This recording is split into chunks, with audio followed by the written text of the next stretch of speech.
Bem-vindo ao Vestibular em Cena. Hoje, mais uma vez, vamos de História na FUVEST. Bora pegar papel e caneta para nós estudarmos. Mais uma vez, vamos tratar de História Antiga na FUVEST. E como você sabe, essa sua prova costuma tratar de pontos clássicos, tradicionais. A exemplo do surgimento das polis, em Grécia, como nós já estudamos, ou então, hoje, como nós veremos, alguns aspectos e características do imperialismo romano. E a nossa referência, claro, não poderia ser outra. A série Roma, produzida pela HBO entre 2005 e 2007. Preparem-se, porque em Roma, o que rola são sangue, suor e sexo. 400 years after the last king was driven from the city, the Republic of Rome rules many nations, but cannot rule itself. The city is constantly roiled by conflict between the common people and the nobility. Power is shared and order maintained by two soldiers, old friends, Gnaeus Pompey Magnus and Gaius Julius Caesar.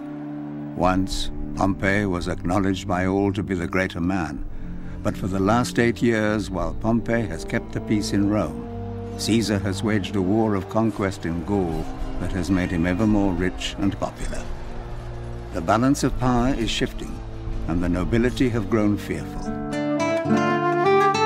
Em seu auge, o Império Romano chegou a dominar um território que ia da atual Inglaterra à atual Síria, passando pela conquista de todo o norte da África. O famoso historiador francês Paul Veyne, em sua clássica História da Vida Privada, vai nos dizer que esse grande império era bilíngue. Afinal de contas, a língua latina dominava os poderes, a cultura e o comércio no lado ocidental. Agora, quanto à metade oriental, ela era dominada pela língua grega.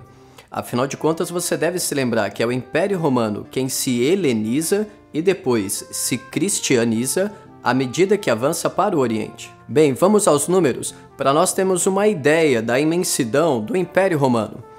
Ainda em Paul Veyne, lá na História da Vida Privada, ele vai nos dizer que ao longo do primeiro século cristão, esse grande império tinha entre 50 e 100 milhões de pessoas, sendo que a sua capital, Roma, teria entre 700 mil e 1 milhão de pessoas.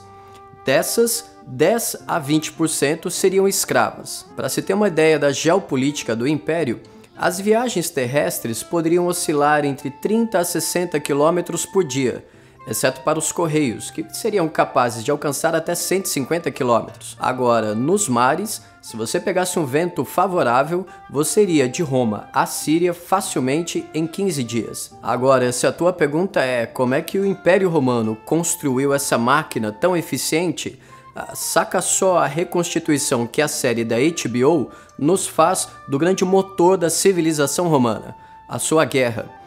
E fiquem de olho porque nós vamos explicar detalhes de como funcionava esse batalhão.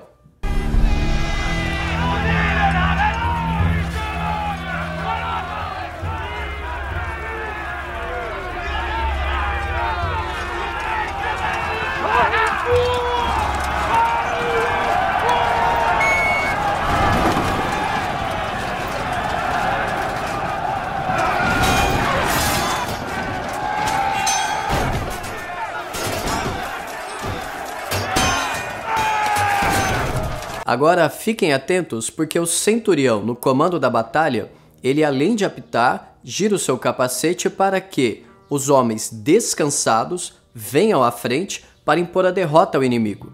E vale dizer que nessa guerra, enfim, num campo de batalha, era bom você se inspirar em Baco, isto é, o deus do vinho. E nesse caso nós, eu e vocês, e os romanos, estamos lutando contra os gauleses. Voltamos à guerra.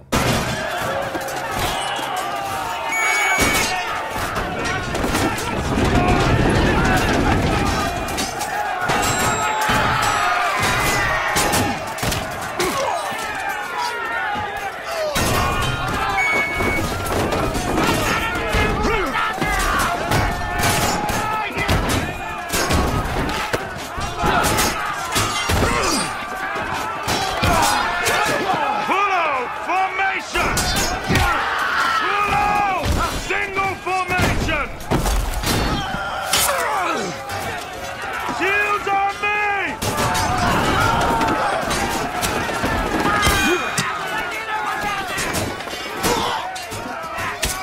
Você deve ter percebido que o espírito de corpo não era somente uma questão de disciplina militar para um romano. Era, antes de tudo, uma questão de honra e de caráter. E fiquem tranquilos e tranquilas, porque se o pulo não for crucificado, no mínimo ele vai tomar umas boas chicotadas. Mas o que importa para nós aqui é como essa reconstituição da série da HBO retrata, dialoga com a questão 76 da FUVEST de 2016. Vamos ao enunciado. Os impérios do mundo antigo tinham ampla abrangência territorial e estruturas politicamente complexas, o que implicava custos crescentes de administração. No caso do Império Romano da Antiguidade, são exemplos desses custos? Nesse caso, a FUVEST nos poupou de citações clássicas e foi tão pragmática, finalista, quanto o espírito romano na busca da identificação dos custos da máquina pública do Império. Vamos às alternativas. Olha, a letra A não responde à questão por um motivo muito simples. Patrício é uma categoria que serve para designar uma pessoa bem-nascida, ou uma pessoa proprietária de terra, ou uma pessoa que concilia essas duas virtudes. Portanto, jamais ela será expropriada de terra pelo Império. A letra B também não pode ser. Afinal de contas, a ideia de assistência e previdência, que nos é moderna, ficaria por conta das próprias famílias. Portanto, como um bom romano ou boa romana, a melhor solução social para você é encontrar um bom casamento, com gente de sobrenome. A letra C vai na contramão da história, pois à medida que o Império Romano se expande, são promovidos recenseamentos, criados cargos públicos para a coleta de impostos, tanto diretos quanto indiretos, e todos os setores da economia, desde a propriedade de terra até os casamentos, eram taxados. A letra D, convenhamos, isso é um anacronismo, porque afinal de contas, o welfare state é uma invenção do século XX. A letra E responde à questão. Está corretíssima, pois os romanos, além de serem geniais na metalurgia, nos direitos e também na latinização dos povos, foram muito eficientes na colocação em prática de uma administração pública, para manter a chamada Pax Romana. Voltemos à série para ver o momento inicial dessa Pax Romana.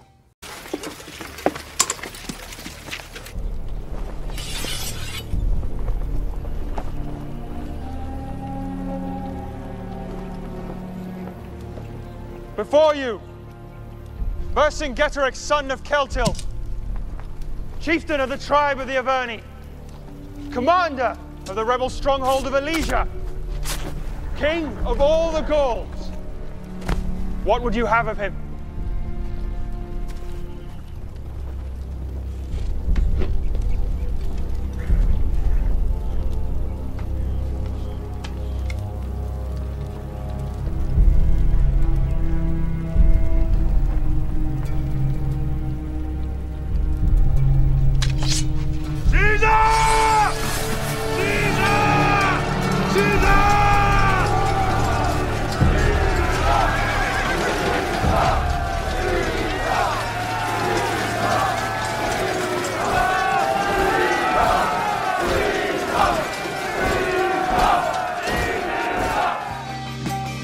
A série Roma, que nós utilizamos para ilustrar a aula da FUVEST, teve 2 temporadas, e ela é tida como uma das mais caras da história.